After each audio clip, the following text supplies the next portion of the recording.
seems like people don't really want to hear what I have to say here. It's funny that even Khalid's own caucus doesn't want to hear her talk.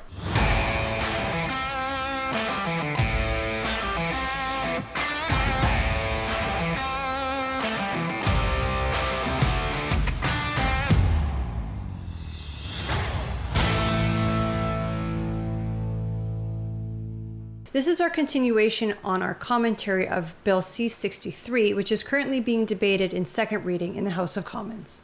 Thank you, Mr. Speaker. Well, Bill C-63 is an act that is basically split into two parts. And the first part of it is aimed at reducing exposure to harmful content and it puts special protection provisions for children, as well as to make online service providers accountable.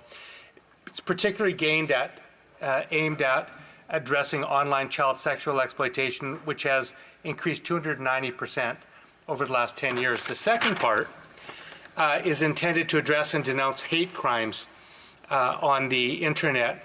And I note that groups like the Canadian Civil Liberties Association, which my honourable colleague sort of touched upon, does raise concern about the vast authority bestowed upon a newly established body, granting them sweeping powers that include new search powers of electronic data with no warrant requirement, and they pose significant threats to privacy rights. So my question is this: I think everybody in this House wants to see action, for sure, on protecting our nation's children from online pornography and hate and other very harmful mechanisms. At the same time, I think it's fair to say that there are serious concerns about how we address free speech on the internet. Would my honourable colleague be willing to look at splitting this bill in two so that we can come out with legislation that protects our children while also making sure that we take the time to make sure that we preserve freedom of speech in this country? So wow. I found that very interesting. Initially, the NDP were trying to hammer the Conservatives because they weren't supporting the bill. And now look at it. Now that they're not in a supply and confidence agreement. Right? Now all of a sudden they're concerned about civil liberties. Yeah, especially after that private members bill that Gazan put forward. Yeah. And if you're not aware of that one, I honestly don't remember the bill number off the top of my head, but the NDP have put forward a private members bill that essentially makes residential school denialism a crime. And you would be thrown in jail if you were denying it. So yeah. So I find that very ironic and interesting. But I think where Don Davies doesn't really understand is that you can't really separate the bill into two because the penalties will still exist there. That's the issue. So well, I think what he's saying is because Bill C-63 is already on second reading, and it's got committee, report stage, and then third reading, and then it's out of the House. It goes off to the Senate. If they were to introduce a brand new bill like C-412, which just got introduced at first reading this past week, I think, it's going to take time, right? And especially because it's a private members bill, it's outside the order of precedence. So what Davies is saying is that we've got this bill that's already in second reading. Why don't we break it into two? And that will get the part about the child sexual exploitation out faster, and we can get that made into law faster. And then we can sort through the other stuff about the hate speech later.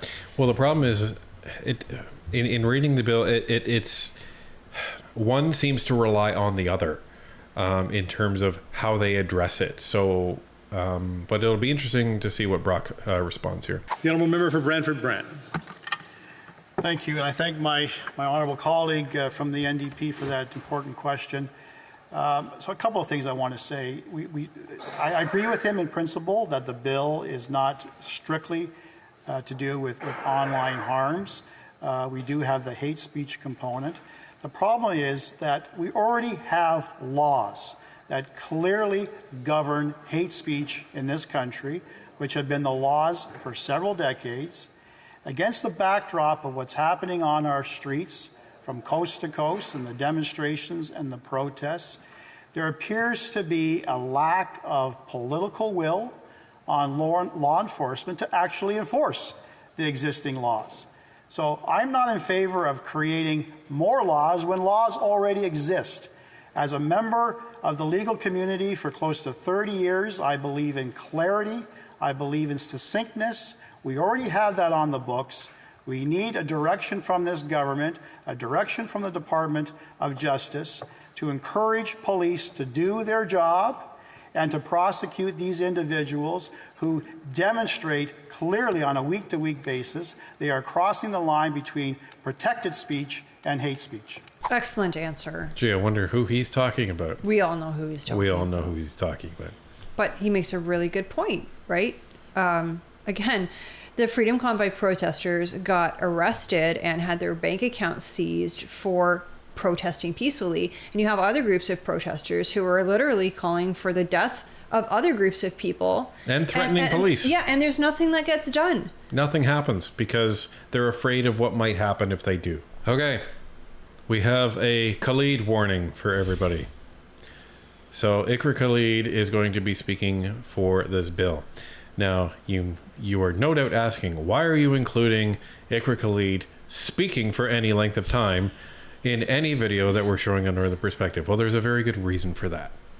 And the reason is you have to listen to what the opposition is saying. Not the opposition being the Conservatives, but the opposition to common sense, which is the Liberals. So you have to listen to what she has to say. We don't know what she's going to say yet. And if it is off her rocker, well, then it'll make for some good video analysis. And I'm not going to suggest the alternative because I don't expect the alternative. Well, and I think it's very important for Canadians to hear the Liberals' justification for this censorship bill. Because you're going to hear these talking points filter out into the media. You're going to hear it filtering out, with people that support the Liberals around you. And it's important to be able to know what they are to be able to counter them with facts and evidence. Mr. Speaker, I am here today to talk about this very, very important bill on online harms and how it conveys what the online world translates into real lived experiences for so many people across Canada. I was part of the Justice Committee when we started this study on online harms and hate crimes and how it translates to lived realities. And I have seen firsthand in my 9 years as a member of Parliament, people being shot down in mosques because of significant hateful rhetoric that is spread online. People being victimized in synagogues because of significant hateful rhetoric being pushed online. Right-wing organizations targeting LGBT communities, for example.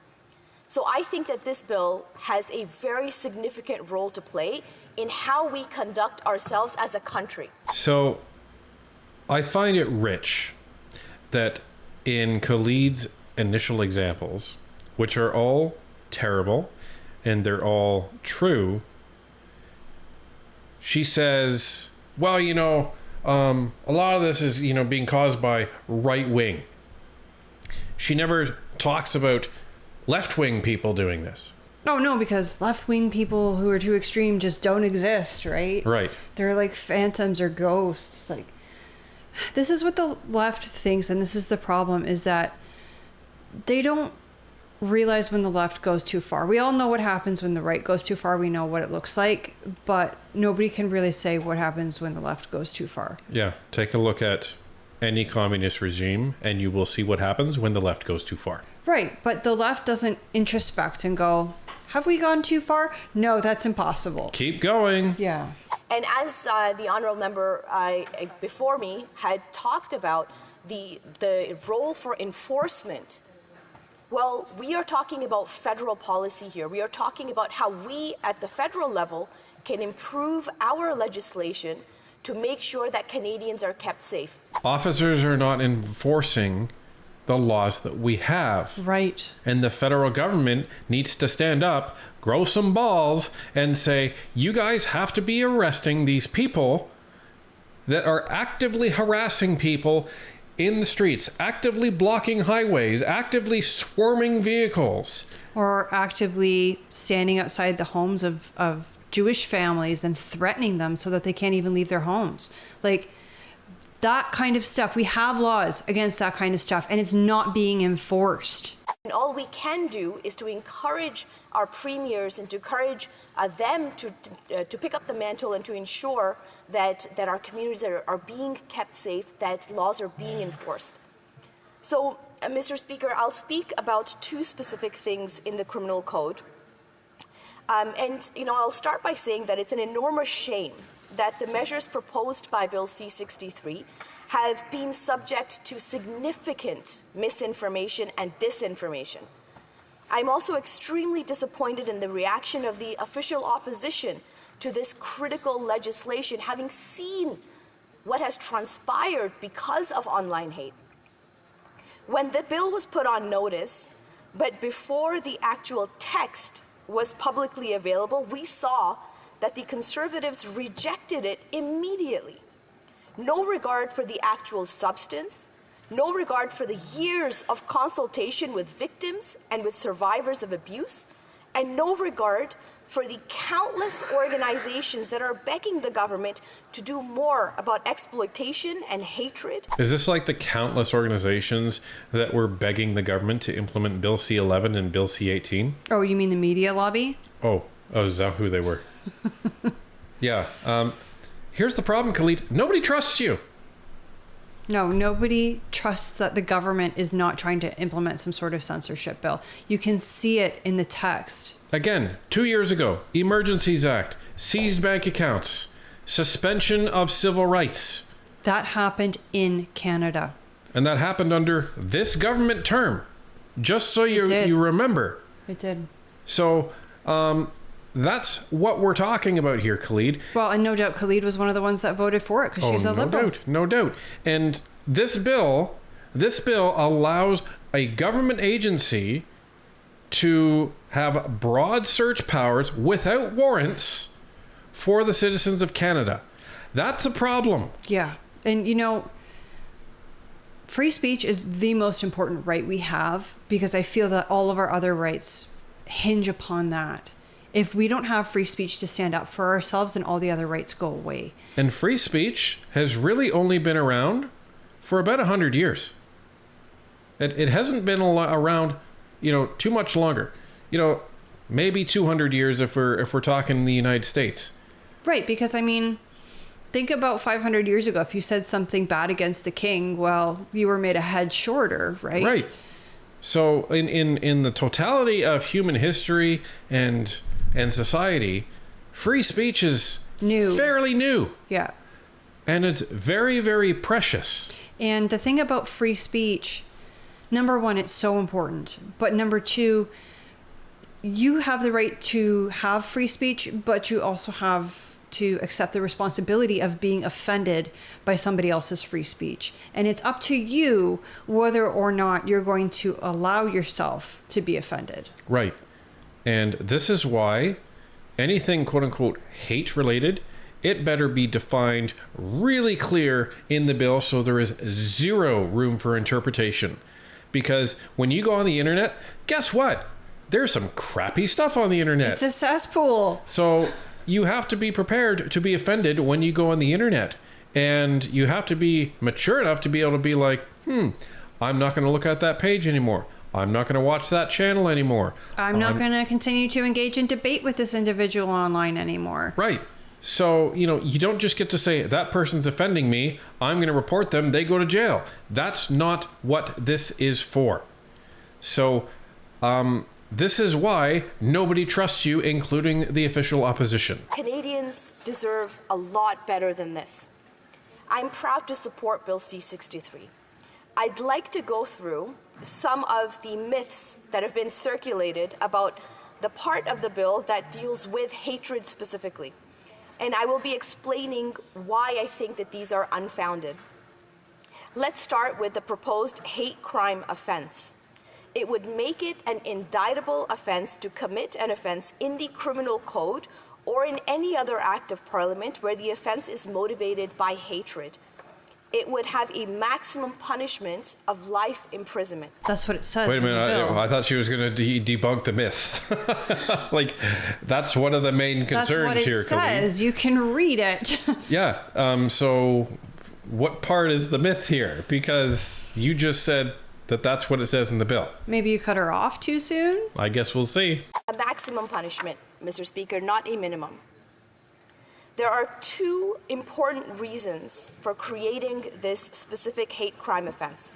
So that's supposed to make it better, that it's a maximum? Yeah, so she's trying to say, well, it's a maximum, not a minimum. I haven't seen anyone talk about the fact that life imprisonment was a minimum punishment. I mean, if life in prison was a minimum, if life in prison was a maximum punishment for stealing a chocolate bar, like, I still have the same problem. That would be terrifying, right? Yeah. I mean... Yeah, everyone would have the same problem, Khalid. Same problem. But I'm just saying, like, anybody who steals a chocolate bar... I'm not condoning stealing chocolate bars. Please don't steal chocolate bars. But it seems like a very minor crime compared to something like murder, right? But they would have the exact same maximum offense? First, it appropriately denounces the harm caused by hate crimes. And second, it would assist with data collection on hate crimes in Canada. Currently, a judge can apply the hate as an aggravating factor provision in the criminal code to help determine the sentence. But the underlying offense itself is not categorized for statistical purposes as a hate crime. If this proposed hate crime offense is enacted, statistics on hate crimes would allow governments, law enforcement, and victims to better understand how hate crimes are being charged, how they're being prosecuted, and how they're being addressed by the courts. Are they like data mining for online crimes? Well, yeah, and that's not necessarily a bad thing. The issue is like, it sounds dystopian. But nobody will care. Nobody will care if you just want to collect statistics on how many hate crimes there are. That's fine.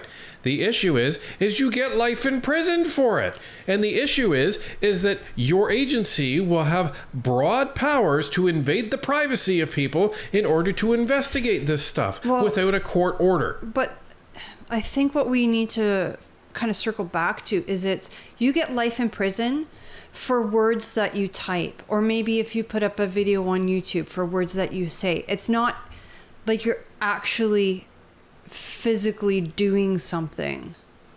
Right. Like, that's the messed up part. Are they gonna start, coming after you for things that you're thinking next? Like, this is just dystopian. Some have expressed concerns that the availability of life imprisonment as a penalty could result in unjust and disappropriate sentencing outcomes. And I'd like to explain why those concerns are misplaced. Firstly, the law in Canada requires judges to impose a just sentence that is proportional to the seriousness of the offense and the offender's blameworthiness. Second, a maximum sentence represents just that. Okay, now we're getting into the loony arguments. So, well, you shouldn't worry about it because all judges are just and all judges apply the appropriate sentence. A good chunk of the judges in our justice system right now are liberal. So what if they're just as fanatical about this as the liberals pushing this bill? What if the initial judges want to set an example when this legislation actually is implemented? Yeah. Which it won't be, so don't worry about it. But still. These are all very extreme examples that we're discussing. These are all hypotheticals.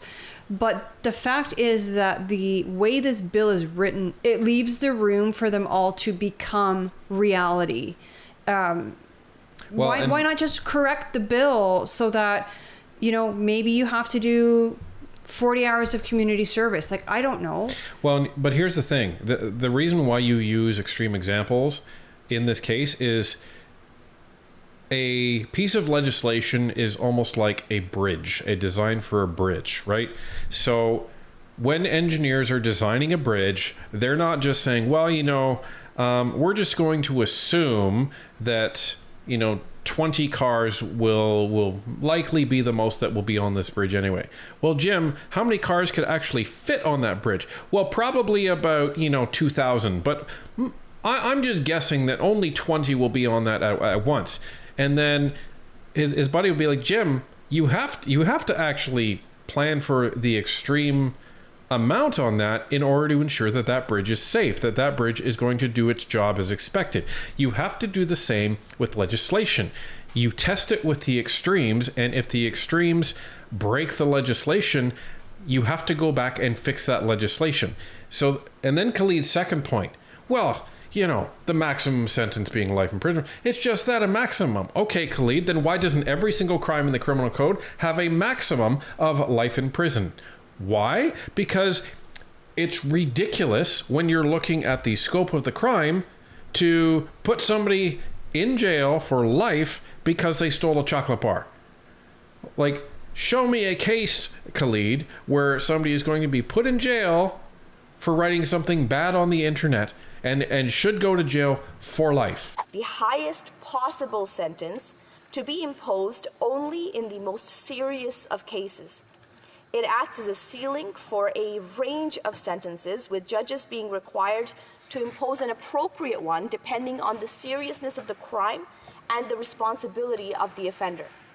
Maximum penalties of any kind are, by their very nature, imposed very, very rarely, taking into account principles of sentencing as applied on a case-by-case basis. As a result, life imprisonment would only be appropriate in the most serious of cases.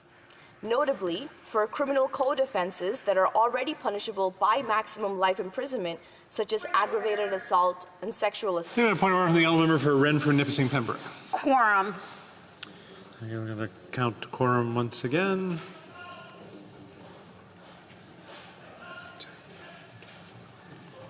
Oh, we got 3 Conservatives. We're good. We have over 20. The Honourable Parliamentary Secretary.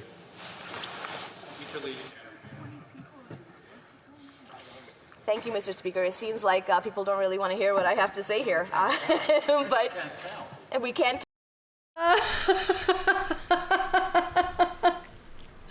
Okay, so to describe what they're doing, they need a minimum of 20 members in the House in order to debate a bill.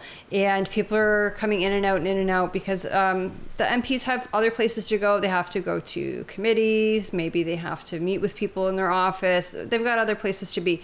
So every now and then someone will call a point of order. They'll do a quick count. And that's what's going on. And then Khalid made that remark. Well, and it's funny because it's going to be her people that are going to have to, you know, attend this, you know, on the majority, because it's their bill, right? So, you know, the other parties have to have at least one representative there. So that's why the NDP is there. That's why the Bloc's there. That's why the Conservatives are there. But they don't have a lot of people there because it's not their bill. Well, and Brock's already spoken to his piece, right, as the opposition. So, I mean, you can see his seat's empty. He's not there. Again, he might have to be in committee because, I mean, he's in like 6 different committees. Right. And what we didn't show you is one of the Liberals actually stood up the last time, you know, quorum was called because they didn't have quorum. And they're like, well, you know, why isn't more Conservatives here? This is a really important bill. And it's like, why isn't more of your people there? It's your bill. So, you know, there you go. But it's funny that even Khalid's own caucus doesn't want to hear her talk. Count apparently, but I am quite honored to stand here to speak about this bill because it is so important to communities like mine and to people like myself as well. So as I was saying about this specific bill, another criticism that is made against the proposed hate crime offense that it is too broad and it is potentially applying to every offense in the criminal code and any other act of Parliament. This is not a novel approach for offenses in the criminal code. For example, Section 83.2 of the code makes it an offense to commit an indictable offense in that act or any other act of Parliament for the benefit of, or at the direction of, or in association with a terrorist group. While the proposed hate crime offense is not restricted to indictable offenses, which are considered to be more serious, there is a good reason for the difference. To ensure that the offense can apply to all hate crime offenses, many of which can be prosecuted as summary conviction offenses rather than indictable offenses. Specifically, in the 2022 statistics for police-reported hate crime in Canada, it shows that the largest number, which is 54%, were nonviolent crimes, and of these, the majority were general mischief offenses. Time out. You want to apply a potential life sentence to mischief crimes. Mischief, uttering threats, and common assault can all be prosecuted as indictable or summary offenses. Just as indictable and hybrid offenses in the criminal code should be potentially caught by the proposed hate crime offense, so too should offenses where they're found in other acts of Parliament.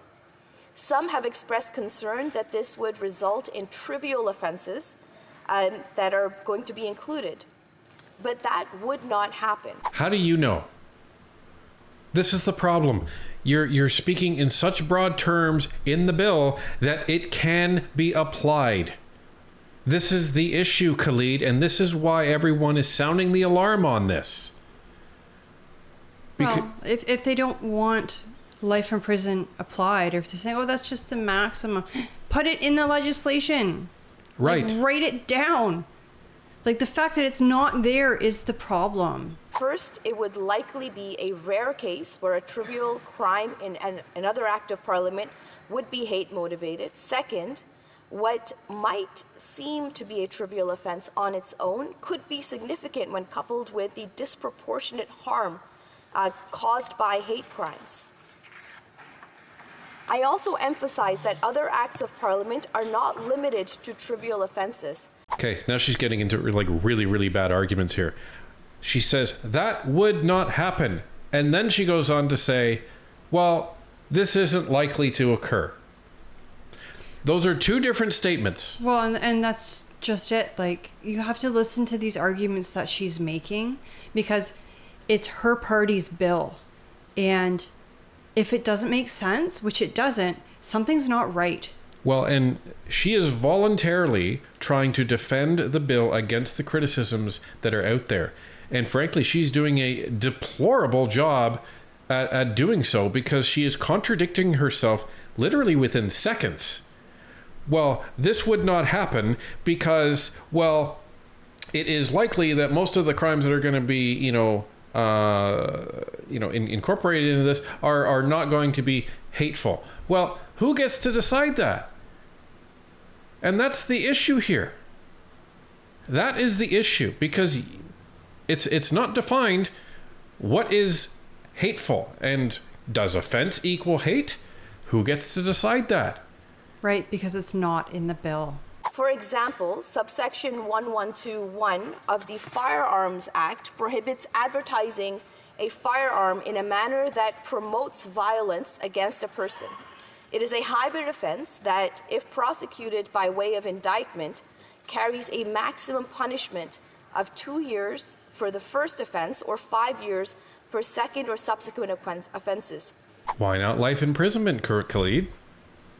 Again, because it's a maximum. Yeah, and this is the problem. They have put themselves in this ridiculous crosshair of you're going to have to argue against life imprisonment for literally every law now. Right, because in the example she just gave, what is it, maximum 5 years yes. for threatening somebody with a weapon, essentially? So typing words on the internet are worse to the Liberals because that deserves life in prison. But threatening somebody with an actual firearm only deserves 5. Well, according to Liberals, words equals violence. Well, and that's just the point. This goes to show what their mentality is surrounding, like, online hate, thought crime, whatever you want to say. They think you should be in jail for saying something they disagree with. The new hate crime offense would capture this offense if motivated by hatred, whether it is prosecuted as a summary or an indictable offense. Mr. Speaker, I can carry on with the technicalities of this bill, but I realize that I'm running out of time, but I do want to say that it is up to us to ensure that the legislation, that the framework exists, and for us to partner with our provincial counterparts to ensure that they're being enforced. But at the same time, We as parliamentarians have an obligation in this House to ensure that we ourselves are not inciting hatred, that we ourselves are conducting ourselves in a manner that is becoming of what a multicultural society that Canada is. She should be one to talk. Yeah, you mean like swearing and saying the C word in committee? Like, Oh, but committee's not the House now, is it? It's an extension of the House, but it's not the House. like, yeah, this spoiled little brat. And recently, I have not seen that happen. I have seen tropes, whether it is incel, whether it's against women, whether it's against trans communities or gay communities or Muslim communities or Jewish communities.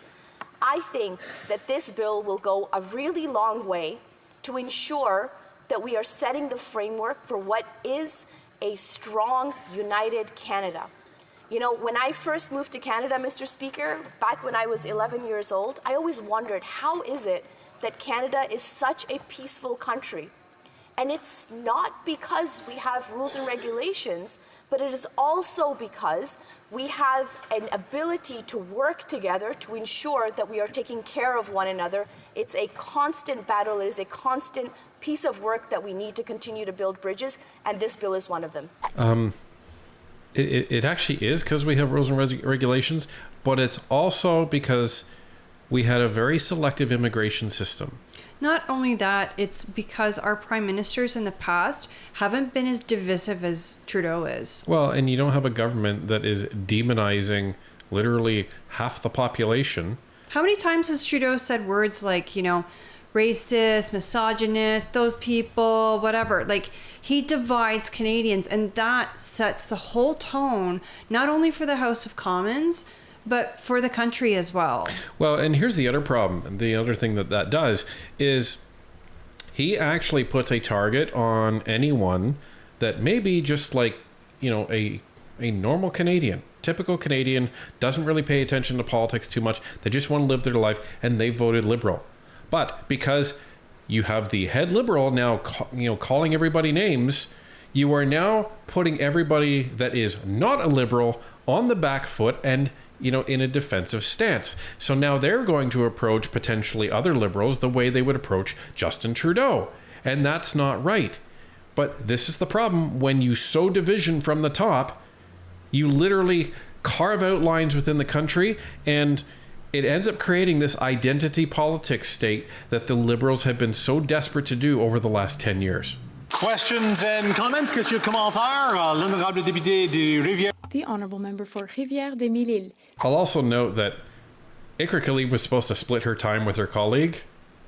I don't think that happened. No, I don't think so. I thank my colleague for her speech, which was very clear. Now, a question about Imam Sharkawi. He incited to hatred and violence in October recently. Should he be accused criminally? The Honourable Parliamentary Secretary to the Minister for National Revenue. Earlier, it's not up to us to decide individual cases. That is up to our law enforcement, because that is how our Constitution works. That is how our democracy works. No, Khalid, this is actually a question you should be answering, because you're creating the bill. So you are speaking to this with the guise of, okay, so how are we envisioning this bill to be applying to people? What, you think, you know, the people that actually created the Declaration of Independence for the United States were just like, well, we'll just put a bunch of stuff together and, hey guys, how do you think that's going to be implied? I don't know, you know, the government's supposed to decide that. Well, aren't you going to be the government? Yeah, well, you know, it's not up to us to decide. Yeah, it is. It absolutely is. The bloc member is asking, in this specific case, would that person have been charged criminally? Right. Under this new law? Right. So and you should be saying yes or no. Yeah, you should have an answer. But it is up to us to set the standard of what is free speech versus what is hate speech, and to ensure that we are creating a balance to ensure that Canadians are protected regardless of their gender, regardless of their religion or their creed or their ethnicity. Thank you, Mr. Speaker. Thank you, Mr. Speaker. It's always a pleasure to rise on behalf of the people from Kamloops, Thompson, Caribou. I listened to part of my colleague's speech here, and she was referencing protecting children. This is a government, and I asked my colleague this is a government that has eliminated mandatory minimums when it comes to, or has not addressed mandatory minimums when it comes to sexual offenses. The Harper government addressed mandatory minimums on drugs, they addressed them on guns, and on sexual offenses. They've legislated on guns, they've legislated on drugs. They have not touched sexual offenses. And my colleague from St. Catharines can complain all he wants about this. At the end of the day, the reality is that you have people who are committing sexual offenses against children and serving it on house arrest. I will also note that he did not vote to have Paul Bernardo's transfer revisited. I wonder how the people of St. Catharines feel about that. Now, how can this member say that they are there for protecting children when the reality is they are allowing predators to serve their sentences at home? The Honourable Parliamentary Secretary. Well, there's some bombs in that. I didn't realize that was the case. Like, I know our justice system is a disaster right now, but I didn't realize that for sexual offenses, individuals could serve house arrest, and that was it. That's disgusting. That is disgusting. But, you know, they want to put people in jail for life for offending people online. Well, and I think that's the point that needs to be made. Like, a child could be physically harmed, and the perpetrator could get house arrest. You could say something bad online, like, again, I hate the Liberal Party, and you could go to jail for the rest of your life. That is messed up. Thank you very much, Mr. Speaker. And I will take no lessons about the protection of Canadians from that party that continues. Order.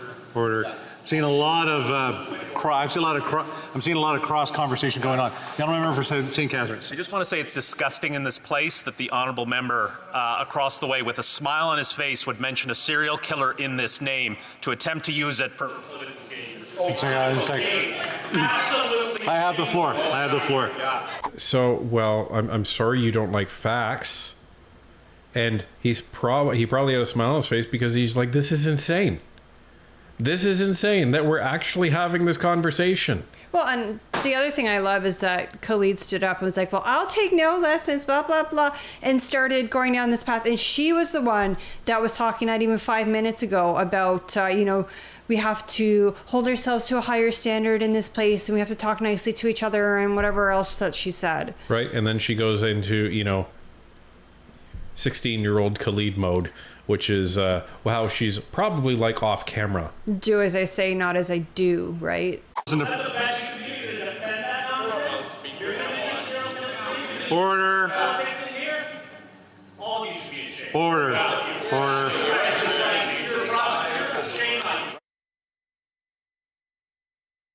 For Mississauga and Mills. Thank you very much, Mr. Speaker. And I will be the reasonable voice in the House today. And unfortunately, when I hear colleagues, accusing each other of righteous indignation, we have to look at our track records. There's a lot that we have done as a Liberal government to protect children, and there's a lot of slogans that have come out from that side. I was saying Boo Earns. He literally just talked about your track record. Yeah. We've done a lot to protect children, just, except all of the things that actually need to be done. Right. And there's no words.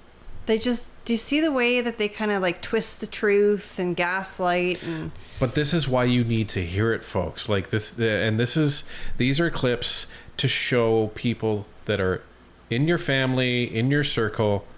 You think the Liberals are all, sunshine and rainbows? Listen to this. Well, because this is not question period, right? This is debate. This is the work of the House. This is when nobody's watching, and this is how they behave. And this is why we're watching. There's a lot of politicization of what should be the protection of children here in our country that we are not able to get to because they continue to restrict and to uphold and to completely restrict a legislation like this going forward through this House so that it can protect Canadians and can protect our children all across the country. You've had a majority since the election, since you signed your little agreement with the NDP. Yet it's the Conservatives' fault, always, because they are incompetent and they can't do their jobs. Oh, and it's still Harper's fault for stuff that happened, 10 years ago. Yeah, they're trying to blame a guy from 10 years ago for things that are happening now. Like, this government just needs to go. I think of it this way. So if they're still blaming Harper, then they're basically indicting themselves in the fact that they actually have only decided to start governing in the last 6 months. And now they're actually finding, oh, well, this is hard. Well, if Harper hadn't done that, we wouldn't have been able to waste, 9 years of time before actually starting to look at this country, because people are really unhappy with us, because people have actually woken up to the fact that we haven't done anything since we've gotten here. And the only thing that we have done is censor speech, curtail people's freedoms, drive up the debt, and put people homeless. Like, never mind all the other disasters that they've done. Anyhow, this is just the first 2 speakers, or really 3 speakers, because Lamoureux was the first one, of C-63. And this goes on for a lot longer, but we wanted to give you a glimpse as to what's going on in the House and how forcefully the Conservatives are fighting against this. But as both sides have said now, as soon as the Conservatives take office, even if this happens to make it to legislation, before the end of government, which is going to be difficult, folks, because if they want to do that, they're going to have to prioritize that over the blocks bills that they actually want implemented before the end of October. And if they do that, well, then I guess they're not really going to have time to implement this anyway, because the bloc is going to be trying to bring down the government just as the Conservatives are. So it's going to be an interesting ride. But either way, you should rest easy knowing that A, this probably won't pass by the time this government is actually out of office, and B, even on the slim chance that it does, the Conservatives are going to be giving it the boot as soon as they get in office. But we need to remain vigilant. We need to keep an eye on this. And when it does go to committee, if it gets that far, then we all need to sit down and write a brief and let the Liberals know exactly what we think about their bill.